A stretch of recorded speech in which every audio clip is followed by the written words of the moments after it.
This is Steve Colano, and this is Confidential Remarks.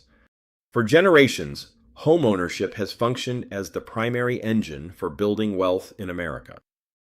It provides a stable pathway to economic opportunity that is especially vital for Black and Brown communities looking to secure their financial futures. The housing market traditionally relies on a shared database called the Multiple Listing Service, or MLS. By distributing the full inventory of available homes to every agent and buyer, the MLS creates a transparent system where everyone has a fair shot at finding a home.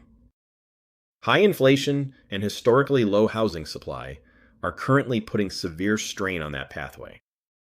With fewer homes available, access to every single listing has become a necessity for buyers. A systemic disruption threatens that transparency. Real estate interests are turning to private listing networks and pocket listings to fracture the open market. These closed networks bypass the public MLS, sharing listings privately with an exclusive group of agents instead of the entire community. This creates an immediate barrier for consumers. Your ability to find a home suddenly depends on your social network and whether you happen to know the right agent. When home sales move into the shadows, market fairness breaks down. This creates a structural wall that locks first-time and minority buyers out of their dream homes. 46% of counselors report first-time buyers struggle from pocket listings. Publicly listed homes sell for 17.5% more than off-market ones. Off-market sellers in white neighborhoods lose $3,700, but in majority minority zip codes, that loss jumps to nearly $10,000. Regulators and courts are pushing back, treating this selective access as an illegal market distortion. The Chicago real estate market recently emerged as a key battleground. The local MLS attempted to expand its private listing network, restricting public visibility. A federal court intervened, issuing a temporary restraining order to force the Chicago MLS to maintain fair public access. That injunction serves as a national warning sign. It proves that public access to real estate data is an enforceable legal right.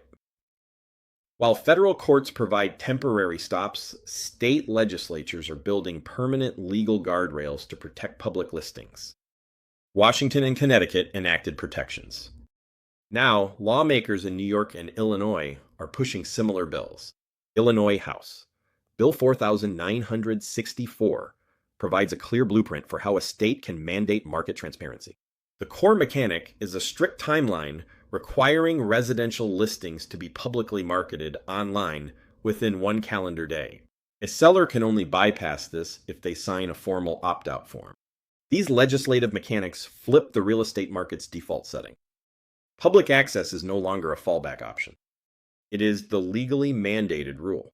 This current fight over data transparency is directly tied to the historical civil rights struggle for fair housing that began in the 1930s. During that era, federal programs used physical maps and red ink to label minority neighborhoods as hazardous lending risks. This practice of redlining denied generations of Black families the mortgages needed to build wealth. This systemic injustice lasted until civil rights groups successfully pushed for the passage of the Fair Housing Act of 1968. Today's increasingly closed real estate networks and opaque algorithms now threaten to recreate this very same exclusion through a modern form of digital redlining. Civil rights organizations recognize this as a direct threat to equality. They're calling for action to ensure the discriminatory patterns of the past do not repeat themselves in the digital age. By passing laws that mandate public home listings, states are installing vital software patches for the Fair Housing Act, ensuring the promise of the American dream remains open to everyone.